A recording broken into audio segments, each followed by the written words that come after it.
ఇంకోటి టాస్ గెలిచిన వాళ్ళు కూడా బ్యాటింగ్ తీసుకుంటే మంచిదా, బౌలింగ్ తీసుకుంటే మంచిదా కూడా నెక్స్ట్ డిస్కస్ చేద్దాము. ప్రజెంట్ స్పిన్ గురించి అయితే మాట్లాడుకుందాం. ఓకేనా.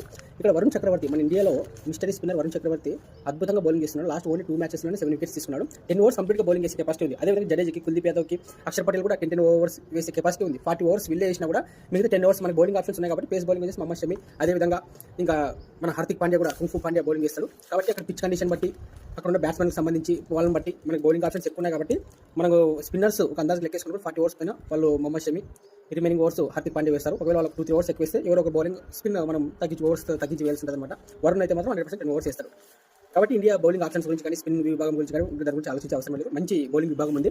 న్యూజిలాండ్ బ్యాట్స్మెన్ ఎదుర్కోవాలంటే కూడా వాళ్ళకి కష్టమవుతుంది. అదేవిధంగా న్యూజిలాండ్ స్పిన్ విభాగం గురించి మాట్లాడితే ఇక్కడ మనం డిస్కస్ చేసుకోవాల్సిన కీ పాయింట్ అయితే మిచెల్ శాంటనర్ ఫ్రెండ్స్. ఒక మిచెల్ శాంటనర్ మాత్రమే 10 ఓవర్స్ వేసే బౌలింగ్ చేసే కెపాసిటీ ఉన్న బౌలర్. ఎందుకంటే రెగ్యులర్ స్పిన్నర్ కూడా. మిగతా మైకేల్ బ్రాస్వెల్ కానీ, సచిన్ రవీంద్ర కానీ, గ్లెన్ ఫిలిప్స్ కానీ వీళ్ళంతా part time spinners. Dubai pitch స్పిన్కి అనుకూలమే కానీ వీళ్ళకి ఇంతకుముందు కూడా ఈ పిచ్ పై వికెట్ తీసినారు. కానీ మన ఇండియన్ బ్యాట్స్మెన్స్ ఉన్న ఫామ్ని బట్టి చూస్తే వీళ్ళని ఈజీగా ఎదుర్కొనే అవకాశం ఉంటుంది. కానీ తక్కువ అంచనా కూడా వేయకూడదు.